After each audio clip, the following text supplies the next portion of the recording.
जितने जन आए हैं उन सभी को मेरा नमस्कार, जोहार, सलाम। आज 25 तारीख 5वां महीना को जब हम लोग वोट डालने के लिए जाएंगे तो उस दिन के टेम्परेचर को याद रखिएगा। और टेम्परेचर अनुमान है 45 डिग्री 46 डिग्री के आसपास होगा। आसमान भी जल रहा होगा, धरती भी जल रही होगी और हमारा बदन भी उस आग के अंगारे के समान जल रहा होगा। लेकिन उसके बावजूद हम लोग लोकतंत्र की मूल्यों की मर्यादा का ख्याल रखते हैं। हम भारत देश की लोकतांत्रिक विचारधारा का ख्याल रखते हैं और हम झुलसते हुए मतदान करते हैं।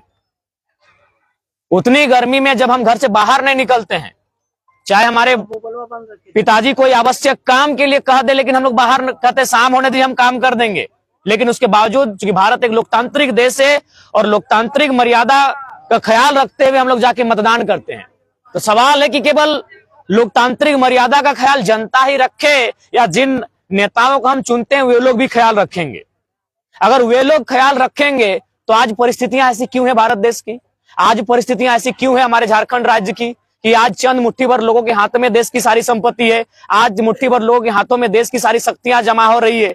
इसीलिए आज विशेषकर युवा पीढ़ी जो आज ड्रीम 11 में खुद को फोकस कर रही है, मेरा मानना है कि पॉलिटिक्स के में 2 घंटा उन्हें फोकस करना होगा।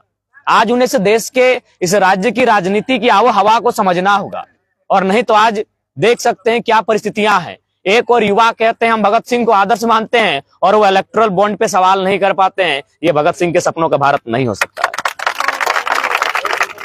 अगर आप भगत सिंह को मानते हैं ठीक है, हम नहीं कह रहे जिन वोट किसको देना है नहीं देना है, लेकिन इलेक्टोरल बॉन्ड पे सवाल बनता था क्योंकि आप भगत सिंह को मानते हैं। और भगत सिंह का पहला ही लाइन था सवाल, तर्क, बिना किसी तर्क के किसी बात को नहीं मानना। तो इसलिए आज इस वर्तमान की युवा पीढ़ी को हम लोग झारखंड राज्य की राजनीति में एक नई दिशा और दशा देने का प्रयास कर रहे हैं।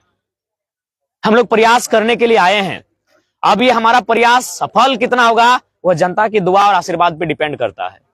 आज जिस लोकसभा चुनाव का हम प्रत्याशी हैं, बहुत सारे लोगों के मन में एक सवाल आया होगा, ये सवाल उत्पन्न हुआ होगा कि भाई लड़का लोग राज्य सरकार का बात करता था, राज्य में सरकार बनाने की बात कर रहा था, दिल्ली जाने का मकसद क्या है।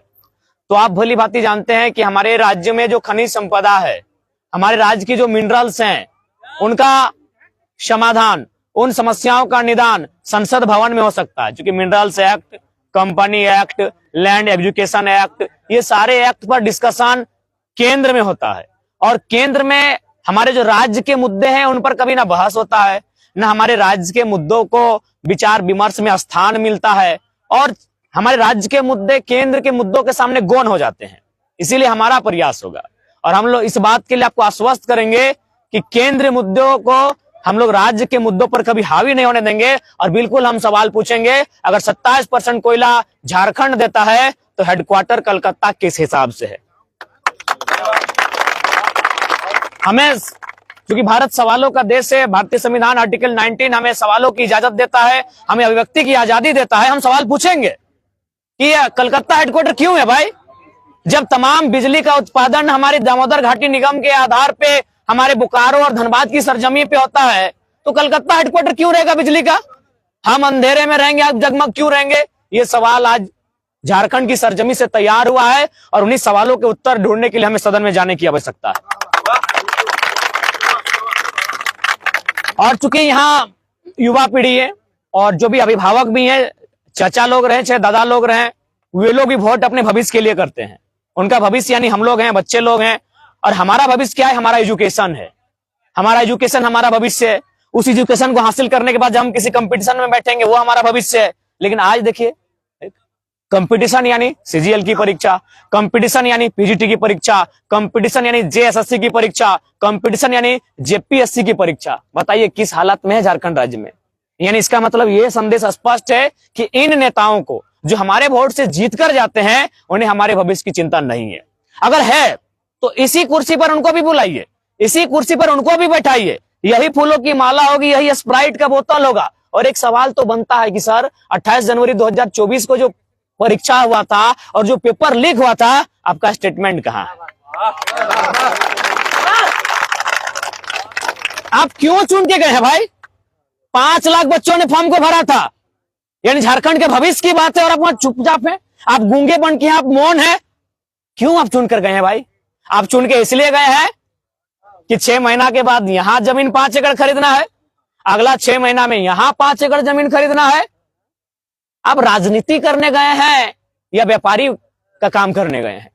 हमें व्यापारियों से कोई शिकायत नहीं है, व्यापार होना चाहिए, लेकिन एक राजनेता व्यापारी ना हो, हम इस बात की तकल्लीफ है। आज बहुत सारे लोग कहते हैं कि आप बहुत भारी आलोचना करते हैं, नेताओं के नाक में नून कस के रखे हैं, नाकों में दम करके रखे हैं, क्यों? तो हमने एक ही लाइन कहा कि यदि नेताओं के बच्चे, चूंकि नेता हमारे वोट से बने हैं, अपने बाप की हैसियत से नहीं बने हैं, अपने ससुर की हैसियत से नेता नहीं बने हैं, अगर हमारे वोट से बने हैं और यदि वो काम नहीं करते, हम बुरा नहीं मानते, लेकिन उनके बच्चे भी हमारे भाइयों की तरह अगर किसी टावर लाइन में काम करते, हम शिकायत नहीं करते। लेकिन आपके बच्चे और हमारे भाइयों को दिखाएंगे फॉर्च्यूनर में घूम के, शहर वहां कहीं के हमार वोट में बप्पा इड़क के गेलो सदन में, और हमरे फुटानी देखे में घड़ी मचकाई के और अब तक हम तेरा पूछबो नहीं करबो, अपन बप्पा कमाई से उड़े रहा और तोर बप्पा हमारे वोट से उड़े रहा लो। तो इसीलिए अगर जिन नेताओं को लगता है कि जरा महतो के सवाल तीखे हैं, आपका बेटा भेजे टावर लाइन में, हम कोई सवाल नहीं करेंगे सर। वह यहाँ कते पढ़ल लिखल सबके मालूम है, कहा बेंगलुरु में डिग्री लेके आला तो ना चेन्नई में सबके मालूम है, लेकिन आज तोर प्रॉपर्टी कितना हो, जितना नेता, हम किसी का नाम नहीं ले रहे हैं, करोड़ रुपया उसका बच्चा का प्रॉपर्टी है, और बोलता है कि नहीं जरा मत, हमको सवाल करता है, ये लड़का बहुत परेशान करता है। कीजिए एक काम, आप 70% अपना जमीन का हिस्सा, अपने प्रॉपर्टी का हिस्सा जनता को दान कीजिए, सवाल करना बंद कर देंगे।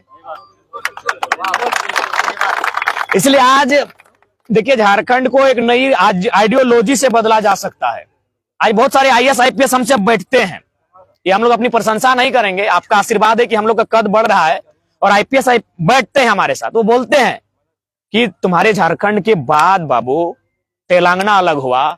आज देखो GDP के मामले में कहा है, क्योंकि वहां के जो लीडर हैं उनके पास प्लानिंग है, उनके पास विजन है, उनके पास रोड मैप है, और जो तुम्हारे लीडर हैं उनके पास गली नली सड़क के अलावा केवल परिवार और कुछ नहीं है।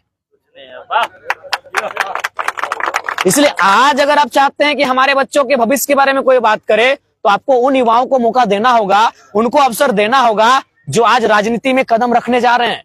अब आप हमसे सवाल कीजिएगा तो आपका उत्तर तमाम सोशल मीडिया में होगा, तमाम प्रेस में होगा कि हम लोग हर एक, आज जो 13 हमारा FIR हुआ है, वो हमारा व्यक्तिगत FIR नहीं है, वो सारा का सारा FIR जनता के लिए हुआ है। एक भी FIR मेरा व्यक्तिगत नहीं है, ना रंगदारी का है, ना धोखाधड़ी का है, ना गुंडागर्दी का है, ना चोरी का है, ना छिनारी का है, ना मर्डर, ना डकैती का है। एक भी FIR मेरा व्यक्तिगत नहीं है। तो मेरा FIR कब हुआ है?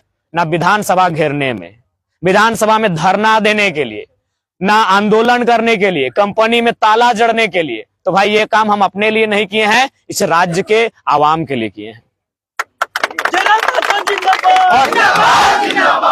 एक बात तो आपको स्पष्ट कहेंगे, अब झारखंड के लोग हम लोग को तरहीज दे या ना दे, झारखंड के लोग हमारा मूल्यांकन क्या करते हैं नहीं करते मुझे नहीं मालूम, लेकिन बड़े बड़े पदाधिकारी की लोभी हमारा मूल्यांकन करने लगी है। इसीलिए हमारे नॉमिनेशन में इतना बवाल और भूचाल आया था।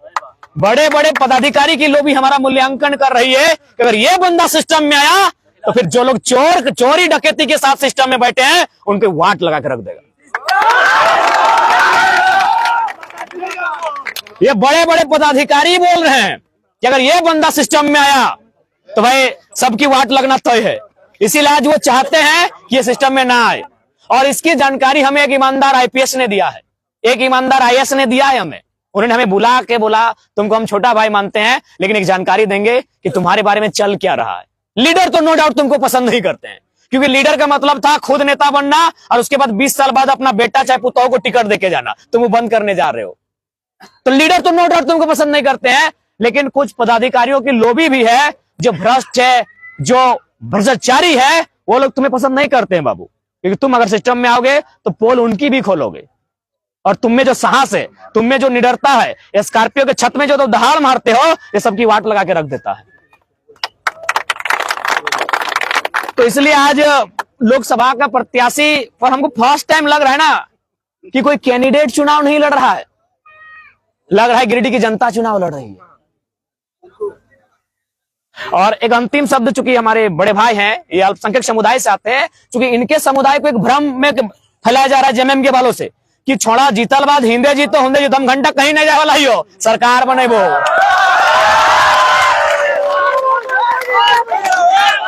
सरकार बने वो हमार खुद के पार्टी खुद के छाप रहता तखन तो नहीं बाप बाप करवा।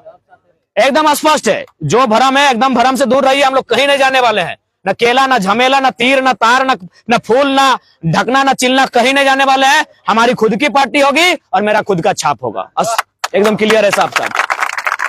हम लोग फ्यूचर, और हमने एक भाषा है ना कि चौटे चीरा वाला पॉलिटिक्स करने हम नहीं आए हैं, चौटे चार वाला पॉलिटिक्स हम करने नहीं आए हैं। तो हम कैसा पॉलिटिक्स करने आए हैं? थीर पानी पत्थर काटे कि पखर तरे हाथ करे करे झांक, हम वो पॉलिटिक्स करने आए हैं।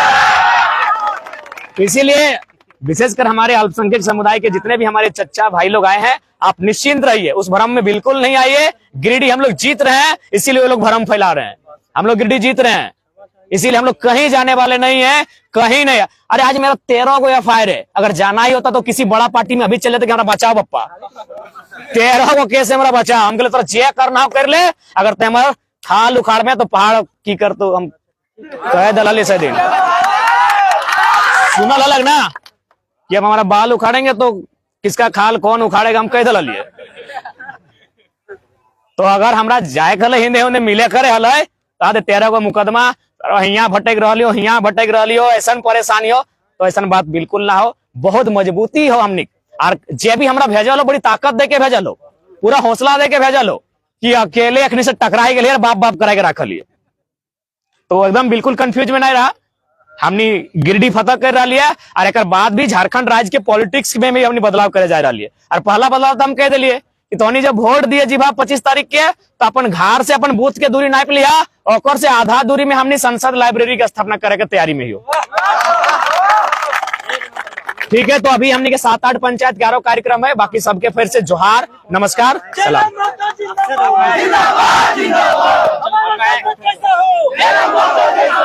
थोड़ा सा 2 मिनट का समय लें। हम सोनू भाई, हम हमारे बीच मिस्टर सोनू कलाकार जो 2 मिनट का समय लेकर अपना कुछ बोलेंगे। सुने हजूर, एक चीज कर दीजिएगा, अभी हमारा कब्रिस्तान का बहुत बड़ा काम है इनका।